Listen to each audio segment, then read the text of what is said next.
अस्सलाम वालेकुम गाइस, उम्मीद है आप सब दोस्त खैरियत से होंगे।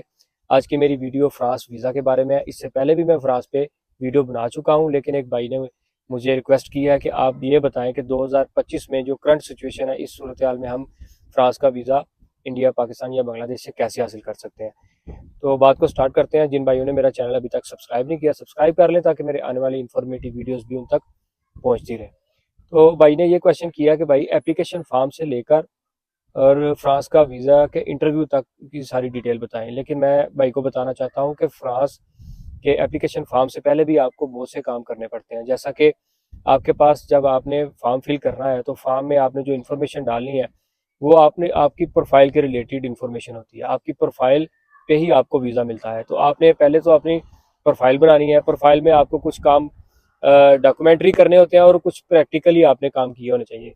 प्रैक्टिकली काम ऐसे हैं जिसमें सबसे पहले ट्रैवल हिस्ट्री आती है कि आपने यूरोप का अगर वीज़ा अप्लाई करना है, फ्रांस का खास तौर पे, तो आपको ट्रैवल हिस्ट्री की ज़रूरत होती है। तो आपके पास कम से कम 3 से 4 कंट्रीज़ की ट्रैवल हिस्ट्री होना ज़रूरी है। ये आप जेन में रखिएगा। कुछ लोगों को बगैर ट्रैवल हिस्ट्री के वीज़ा मिलता है, लेकिन उनकी लक होती है। लेकिन मोस्टली लोग ऐसे हैं जिनको ट्रैवल हिस्ट्री के बगैर वीज़ा नहीं मिलता। इसलिए आपने ट्रैवल हिस्ट्री पे सबसे पहले फोकस करना है। उसके बाद अ, अ, दो दो किस्म के बंदों को वीज़ा मिलता है। या तो आप अपना बिजनेस कर रहे हो या फिर आप जॉब कर रहे हो, और जॉब भी ऐसी के जिसमें आपकी सैलरी कम से कम 1 लाख पाकिस्तानी तक होनी चाहिए।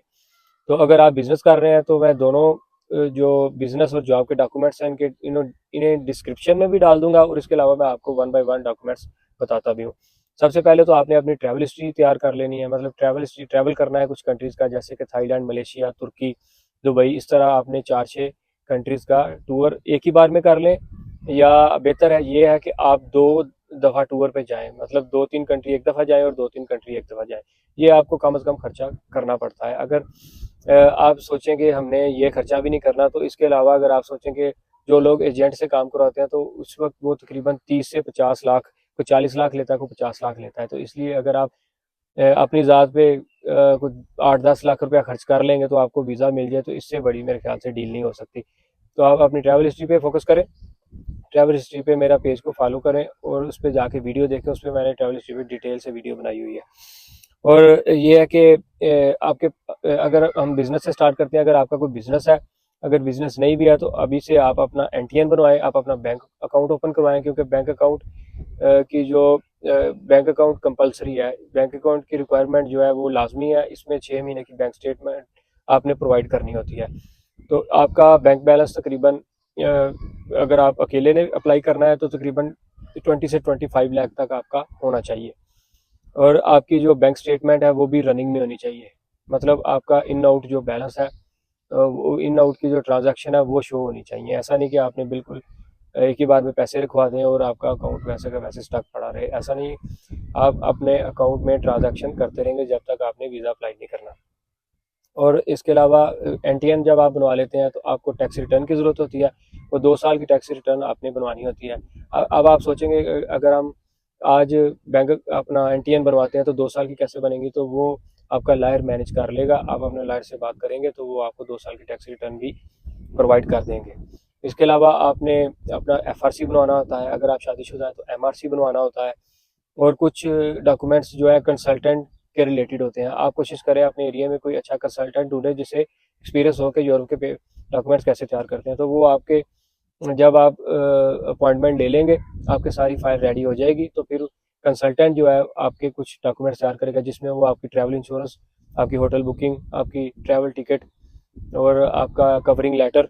और कवरिंग लेटर ये होता है कि जिसमें आपने सारी डिटेल बतानी होती है कि मैं विजिट पे क्यों जा रहा हूँ, कितने दिन रुकूंगा, मेरा बिजनेस क्या है, मेरे होम कंट्री में मेरी टाइज क्या है, मैं क्यों जा रहा हूँ, और मैं अपने कंट्री में वापस क्यों आऊँगा सैर करके। मतलब मैं अगर टूर पे जा रहा हूँ तो वापस अपने कंट्री में मेरी होम टाइज क्या है, मैं किस लिए वापस आऊँगा। तो ये सारी चीज़ें आपका कंसल्टेंट जानता होता है। वो आपको सारी डिटेल से चीज़ें इसमें पुट कर देगा। और आपने फिर जब आपकी सारी फाइल रेडी हो जाती है तो आपने अपना एप्लीकेशन फॉर्म भी फिलअप करना होता है। एप्लीकेशन फॉर्म पे पिक्चर भी रिक्वायर्ड होती है। आपने कोशिश करनी है कि इंटरव्यू के लिए जाएँ तो एक्स्ट्रा पिक्चर भी लेके जाएँ। तो आपने जो पिक्चर लगानी है वो स्टैंडर्ड यूरोपियन साइज़ की होनी चाहिए। आपने ऐसे ही पिक्चर नहीं बनवा लेनी। जो बंदे प्रोफेशनल पिक्चर बनाते हैं, आपने उसी साइज़ की पिक्चर बनानी है। अक्सर ऐसा हुआ है कि कुछ लोगों का पिक्चर की वजह से जो है वीज़ा रिजेक्ट हो गया कि इन्होंने बिल्कुल फोकस नहीं किया कि यूरोपियन स्टैंडर्ड क्या है, यूरोपियन रिक्वायरमेंट क्या है, तो उस मुताबिक इन्होंने पिक्चर नहीं बनाई। तो आपने पिक्चर पे भी बहुत ज़्यादा फोकस करना है।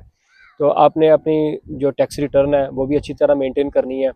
आपके जो बैलेंस है, आपका बिजनेस है, उसके इक्वल होनी चाहिए। ऐसा नहीं कि आप वो बिल्कुल आपस में मैच ना करती हों। ये सारी चीज़ें अगर आप अच्छे कंसल्टेंट से रब्ता करेंगे तो वो आपको सारी चीज़ें डिटेल से बता भी देगा और आपका वो काम भी सही तरह तरीके से कर देगा। और सबसे बड़ा जो इशू इस वक्त 2025 में है वो अपॉइंटमेंट का है। अपॉइंटमेंट पहले ये होता था कि आप फ्रांस का वीज़ा अप्लाई करने के लिए AEG जाते थे। AEG आपको वहाँ से 2 4 6 महीने बाद की अपॉइंटमेंट दे देता था। लेकिन अभी ऐसा हुआ है कि AEG आपको डायरेक्टली जो है अपॉइंटमेंट नहीं प्रोवाइड करता। आपको AEG जाने के लिए एक ईमेल की ज़रूरत होती है जो आपने फ्रांस एम्बेसी को की होती है वीज़ा के रिलेटेड कि मुझे वीज़ा चाहिए, इसलिए मुझे अपॉइंटमेंट दी जाए। तो वो आपको उसके जवाब में अपॉइंटमेंट देते हैं। तो जब आपको अपॉइंटमेंट मिल जाती है तो वो आपने AEG लेके जानी होती है। AEG वाले फिर आपको वहाँ से जब की भी स्लॉट खाली होती है तब की वो आपको अपॉइंटमेंट दे देते हैं। तो अपॉइंटमेंट का ये तरीकाकार है। अपॉइंटमेंट आपने ऑनलाइन अप्लाई कैसे करनी है, वो भी उसका लिंक भी मैं डिस्क्रिप्शन में डाल दूंगा।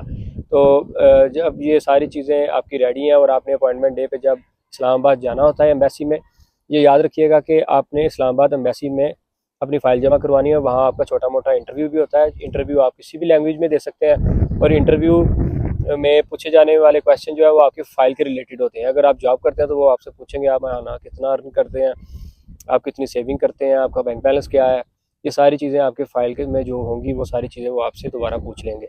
और इसके अलावा वो आपसे होटल रिजर्वेशन का पूछ सकते हैं। आपने अगर फ्रांस में पेरिस जाना है तो वो पूछ सकते हैं कि कौन कौन सी जगहों पे आप घूमेंगे। ये सारी छोटी मोटी चीज़ें आपने याद रखनी है और अपनी तैयारी के साथ जाना है।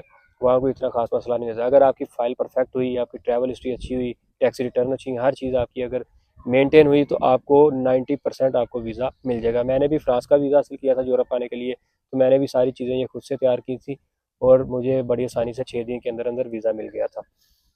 तो इसके अलावा अगर आपको मेरी किसी हेल्प की ज़रूरत होगी तो आप मुझसे कमेंट में क्वेश्चन कर सकते हैं। मैं आपको मज़ीद भी कुछ चीज़ें बता दूंगा। फ्रांस यूरोप के उन कंट्री में से एक है जो पाकिस्तानियों को वीज़े देते हैं।